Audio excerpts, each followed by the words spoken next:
Okay, the first thing I did was take my pattern, and I didn't want to waste all the different sizes because I might want them in the future. So I traced it on to freezer paper, and I love freezer paper because it is so multifunctional.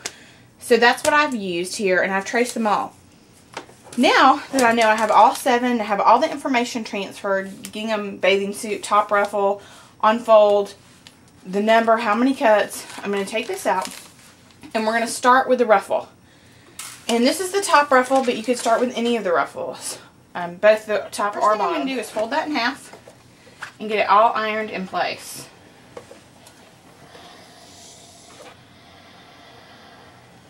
Okay. Now, I'm going to add my rickrack. You don't have to do the rickrack, but this is in the pattern, so I want to show you how to do it. And I'm using the little tiny rickrack. You can use the big rack. It doesn't really matter. And what we're going to do is put that rickrack on right there. But instead of sewing it just like this, I'm going to open that ruffle up so it stays nice and ruffly. So you see, I'm going to just take this rickrack and I'm going to pin the first part in place right there. And then I'm going to take it straight to the sewing machine and sew it down without trying to pin it. If you use fat rickrack, you could use steam-a-seam and hold it in place. But since I am using the skinny stuff, you will definitely see it. So I'm going to go back and do this hold this by hand and just sew very, very slowly. This is really thin rickrack. Big fat rickrack, I would just lay down, lay under this. I'm going to sew with a small stitch just straight up. Okay, that's how I would do the fat rickrack. This thinner rickrack I have a little more control over. And I'm actually going to feed it through my walking foot.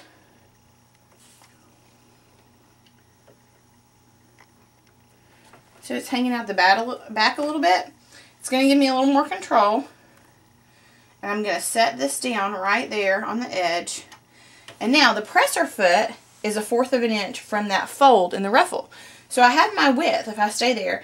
And if I keep this rickrack right there in my walking foot, that's going to keep my rickrack centered. So I don't have to fight with it. It should all be in place for me. Now all I'm going to do is roll it down once so I know where it is.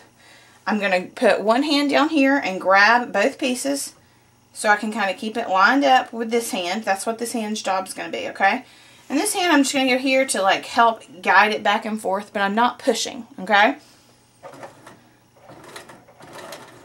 And I'm not going to sew super fast.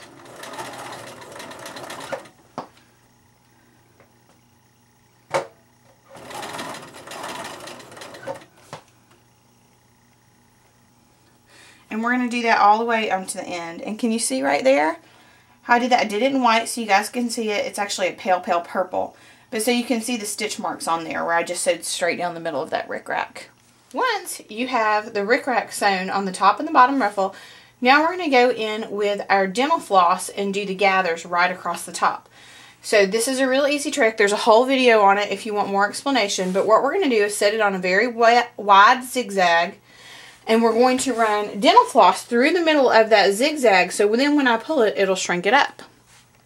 Okay, I have it setting under my machine. I'm just using a regular walking foot. I've got the dental floss through the center of the walking foot on top. And I'm just going to set this down. Large, large zigzag. And I need a length and width large.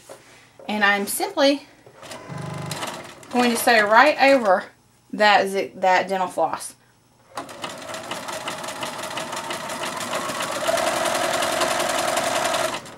Just like that. And I'm going to do that on both pieces. So you can see it right there. So when I want to gather this, all I have to do is pull, and it's going to make nice gathers for me. Okay, so now I have my top piece, and here's my top ruffle. And as you can see, all I'm going to do is pull that dental floss. And look at that pretty ruffle I'm getting. I'm going to pull it on this side. Get a nice ruffle over here.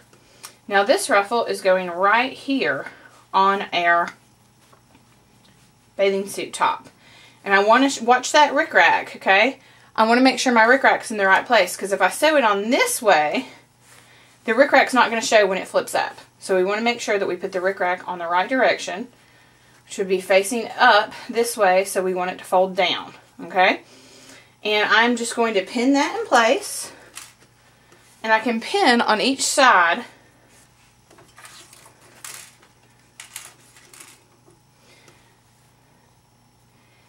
Get it the right length. Pin on each side. Then I'm going to pull my dental floss till I get it the perfect length for that area. I'm going to pin it all the way down. And then I'm just going to use a straight stitch to sew that up. And I'm going to do it on the bottom, the ruffle on the bottom the exact same way. Okay, I'm going to pull out those pins. And there we have a perfect little ruffle. Very cute. Now let's do the same thing to the bottom. Okay, so there we have it. We have that all sewn on into place. Now what I'm going to do is go ahead and pull out that dental floss, because the dental floss does make it a lot less stretchy. It makes it harder to deal with in the long run, especially if you're making a skirt or something like that you need to kind of stretch a little bit to get over hips. So I'm going to go ahead and pull that dental floss out, and I sewed just below that dental floss line, so all you have to do is tug. Now we're going to make the straps. For the necktie straps, I'm going to fold them in half and iron them.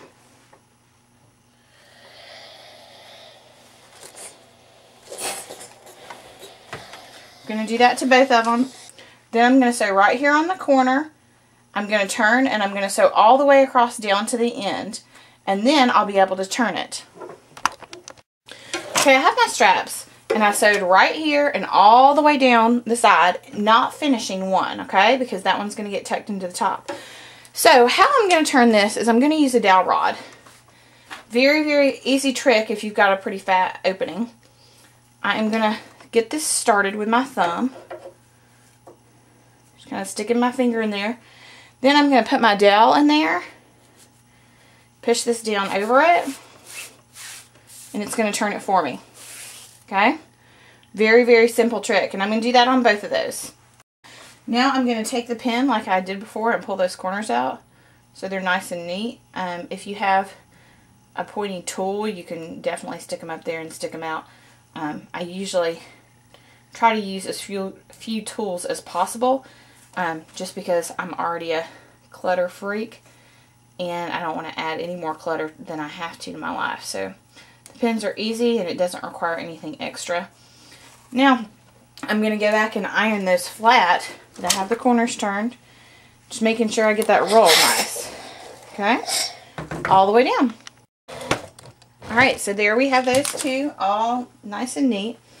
And what I'm going to do is take them and lay them on my top like this. The unfinished side is going to go right there. I'm just going to pin it in place. Going to do the same thing with this unfinished side.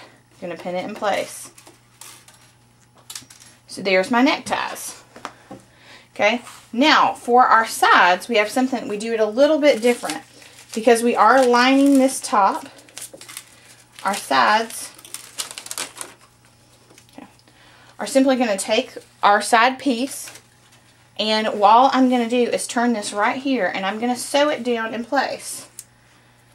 I'm going to do this on the pretty fabric on both sides, and I'm also going to do it on the lining on both sides.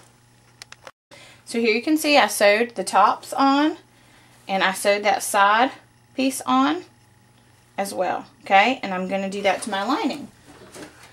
Now you can definitely use white lining. This is just a preference of mine to have the top and the same. Things tend to fall down a little bit here and there, and I just didn't want anything but the gingham to be showing.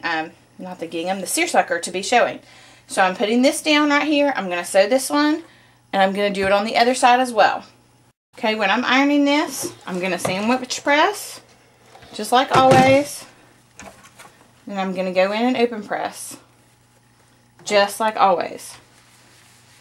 Okay, every one of my seams, I'll always do that. Okay, now comes putting the lining together. What I'm going to do is take your top, I'm going to fold these up, and I actually like to stick a little pin in them so they know that I don't get them sewn in there. I'm going to fold these up just any which way in the center. Stick a pin there so they're not going anywhere. And I'm going to take my whole piece of lining and I'm going to lay it right on top. And I'm going to match up my seams. This is going to be pretty side to pretty side, so my seams are showing. And I'm going to pin this all in place, all the way around. Okay, there we have it, all pinned in.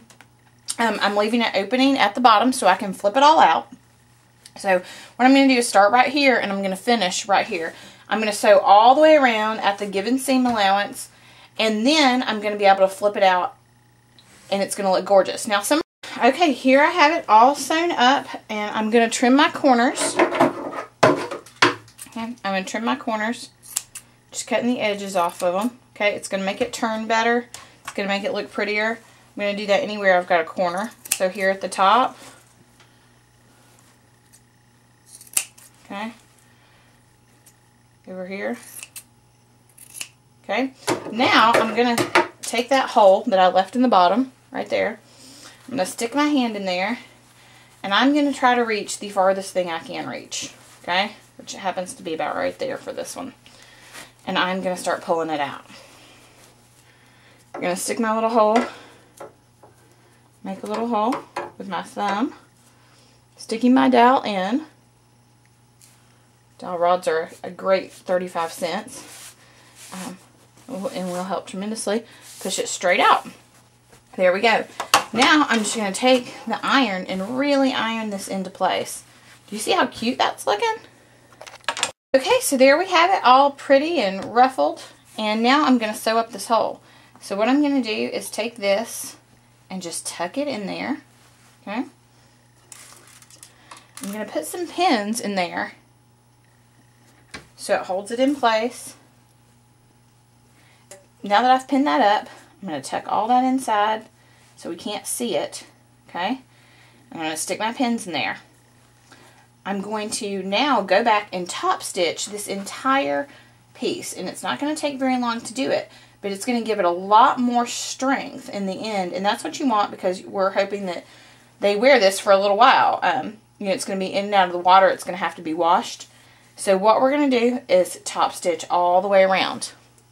Okay, as you can see, that little top stitch all the way around. I did it on the back. I did it all the way down the straps. Okay. And that's going to give some reinforcement and hold everything into place. Look how cute. Okay, so you're ready for a monogram on this, if that's what you want to do with it. And now let's move on to those panties.